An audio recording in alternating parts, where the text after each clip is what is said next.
নমস্কার, দেখছেন জিও পলিটিক্স। কথায় আছে যে যাকে আপনি মাথায় তুলবেন সে আপনার মাথায় উঠে নাচানাচি শুরু করবে। পাকিস্তানের ক্ষেত্রে তাই হয়েছে।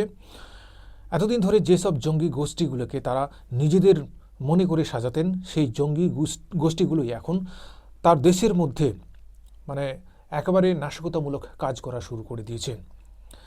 গত উইকেই 17 জন জঙ্গিকে তারা মেরে ফেলেছেন অপারেশন করে, এবং এই 2-4 দিনের মধ্যে আবার 13 জন জঙ্গিকে তারা অপারেশনের মাধ্যমে মেরেছেন। এবং প্রত্যেক জঙ্গির কার্যকলাপগুলোই বেলুচিস্তান সংলগ্ন, অর্থাৎ বেলুচিস্তানের যে লিবারেশন আর্মি, বেলুচিস্তানের লোকজন যে সেখান থেকে সেপারেট হতে চান, পাকিস্তান থেকে সেপারেট হতে চাচ্ছেন, সেই সেপারেটিস্ট তারা অনেক দিন থেকে এই কার্যকলাপ তারা করছেন। 1947 সালের দিকে যদি যাই, পাকিস্তান স্বাধীন হয়েছে।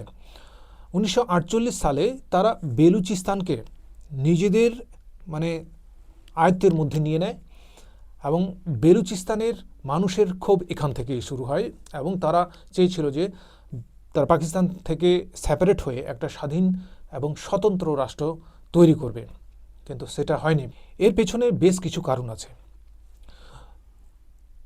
বেলুচ হচ্ছে এমন একটা প্রভিন্স, যে প্রভিন্সে প্রচুর পরিমাণে খনিজ সম্পদ আছে, কিন্তু সেখানকার লোক সেই খনিজ সম্পদ ব্যবহার করতে পারছে না।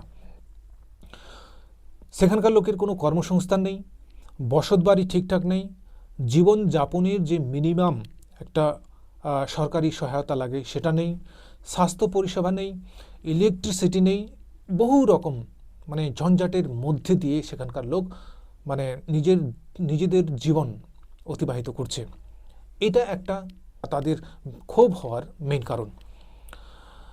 তাছাড়া তারা মনে করে যে পাকিস্তান সরকার তাদেরকে পেছনের সারিতে রেখেছে, অর্থাৎ ছাগলের তৃতীয় সন্তান যেমন, ছাগলের মায়ের দুধ খেলো কি খেলো না, তো ঠিক পাকিস্তান সরকার তাদেরকে পেছনের সারিতে রেখেছে, ঠিক ছাগলের তৃতীয় সন্তানের মতো। তাদের কোনো পরিষেবা নেই সেখানে, এরিয়াটা অনেকটাই, কিন্তু লোক সংখ্যা খুবই কম। বিশেষ করে সেখানে বেলুচ এবং যে পশতুন গোষ্ঠীর লোক সেখানে বসবাস করে। তো এদের স্বাস্থ্য, শিক্ষা এবং আধুনিকতার ছোঁয়া অনেকটাই কম। বিশেষ করে যারা পাকিস্তানের মেইন সিটিগুলোতে থাকে তারাই সুবিধাটা মেইনলি ভোগ করে। এদের সুবিধা নেই, এরা অনেকটাই ব্যাক সাইডে চলে গেছে। সেই জন্য এখানকার যে লিবারেশন, এরা যে অনেক দিন থেকে এই কার্যকলাপ চালিয়ে যাচ্ছে যে সেপারেট হতে গেলেই তো পাকিস্তানের বিরুদ্ধে তাদেরকে কিছু না কিছু অ্যাকশন নিতে হবে, তাই না? বিদ্রোহী হয়ে উঠতে হবে। তো এই বিদ্রোহীগুলোই এখন পাকিস্তানের মাথার ঘাম পায়ে ফেলে দিচ্ছেন। গত সপ্তাহে 17 জন টেরোরিস্টকে পাকিস্তান আর্মি মেরেছেন। এই সপ্তাহে, চলতি সপ্তাহে তারা 13 জন বেলুচ টেরোরিস্টকে মেরেছেন। চলুন দ্য হিন্দু কি লিখেছেন জেনে নেই।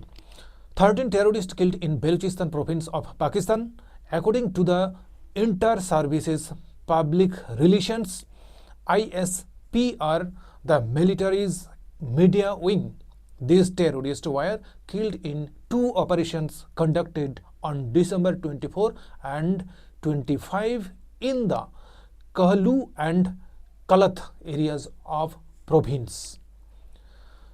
কালহু এবং কালাত, এই দুটো প্রভিন্সে তাদের একটা অপারেশন হয়েছে, অর্থাৎ পাকিস্তান আর্মির একটা অপারেশন হয়েছে, এবং তারা 13 জন টেরোরিস্টকে মেরেছেন।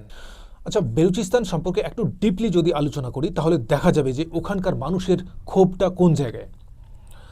বেলুচিস্তান পাকিস্তানের সবচেয়ে বড় প্রদেশ, কিন্তু জনসংখ্যার দিক থেকে সবচেয়ে কম ঘনত্বপূর্ণ এলাকা, যেখানে বেলুচ এবং পশতুন জাতিগোষ্ঠী বসবাস করে। সবচেয়ে কম জনঘনত্ব, কিন্তু প্রাকৃতিক সম্পদে সমৃদ্ধ রয়েছে। 1947 এই পাকিস্তান গঠনের সময় বেলুচিস্তানের খান স্বাধীনতা ঘোষণা করেন, কিন্তু পাকিস্তানি সেনাবাহিনীর চাপে জোর করে একত্রীভূত করা হয়। মানে বেলুচিস্তান আলাদা নিজেদের একটা দেশ গঠনের স্বপ্ন সেই সময়ই ভেবেছিল, কিন্তু পাকিস্তান তাদেরকে তখনই নিজেদের টেরিটরিতে নিয়ে নেয়। 1970-এর দশক থেকে বিদ্রোহ চলছে, যাতে হাজার হাজার মানুষ নিহত হয়েছে এবং জোরপূর্বক মানুষগুলোকে, লিডারগুলোকে অদৃশ্য করে দেওয়া হয়েছে। বুঝতে পারছেন তো তাদের ক্ষোভের কারণটা কি? বেলুচিস্তানের মানুষ এত বিদ্রোহ হওয়ার পেছনে আরও কারণ রয়েছে, সেটা হচ্ছে যে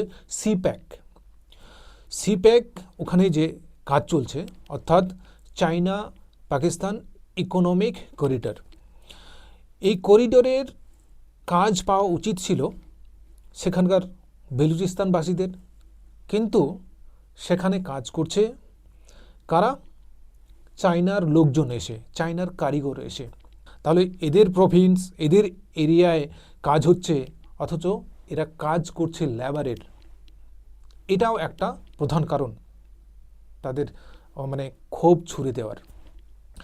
বেলুচিস্তানে বিশাল খনিজ সম্পদ রয়েছে, কিন্তু স্থানীয়রা দারিদ্র্যে ভুগছে।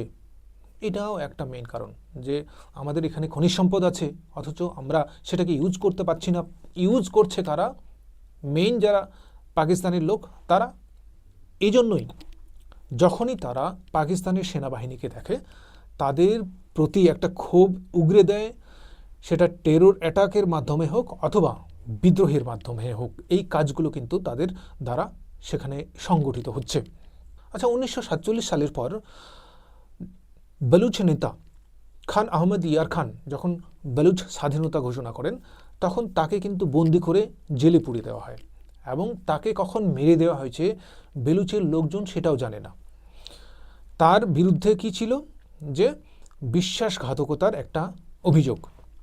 2004 সালে নৌশের ও বুক্তির হত্যার পর বিদ্রোহ আবার পুনরুজ্জীবিত হয়।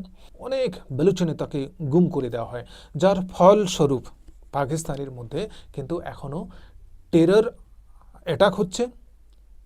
এই সালের মধ্যেই আমরা দেখেছি যে ট্রেন হাইজ্যাকের মতো ঘটনা এবং পাকিস্তান আর্মির ওপর হামলা হয়েছে। এই ঘটনাগুলোর সাক্ষী আমরা থেকেছি। তবে যে হিসেবে বেলুচ লিবারেশন আর্মি পাকিস্তানের বিরুদ্ধে বিদ্রোহ ঘোষণা করেছে এবং পাকিস্তানের আর্মিকে শত্রুর চোখে দেখে, সে হিসেবে কিন্তু বলাই যায় যে আগামী কয়েক বছরের মধ্যে যদি তারা ভালো স্টেপ নিয়ে তাদেরকে দমন না করতে পারে, তাহলে বেলুচ কিন্তু স্বাধীন রাষ্ট্র হতে বাধ্য। যেহেতু তারা 1947 সাল থেকে এই লড়াইটা করে আসছে এবং তাদেরকে দমন করতে পারেনি, তাহলে এটা ধরাই যায় যে আগামীতে যে হিসেবে পাকিস্তান এখন তাদের যে প্রতিরক্ষা বাজেট রাখে, সেই হিসেবে কিন্তু যথেষ্ট না। সেই হিসেবে ধরাই যায় যে বেলুচ লিবারেশন আর্মিকে তারা দমন করতে পারবে না এবং বেলুচ একটা স্বাধীন রাষ্ট্র হতে বাধ্য। ধন্যবাদ এই প্রতিবেদন দেখার জন্য। যদি আপনাদের ভালো লাগে অবশ্যই চ্যানেলটি সাবস্ক্রাইব করবেন।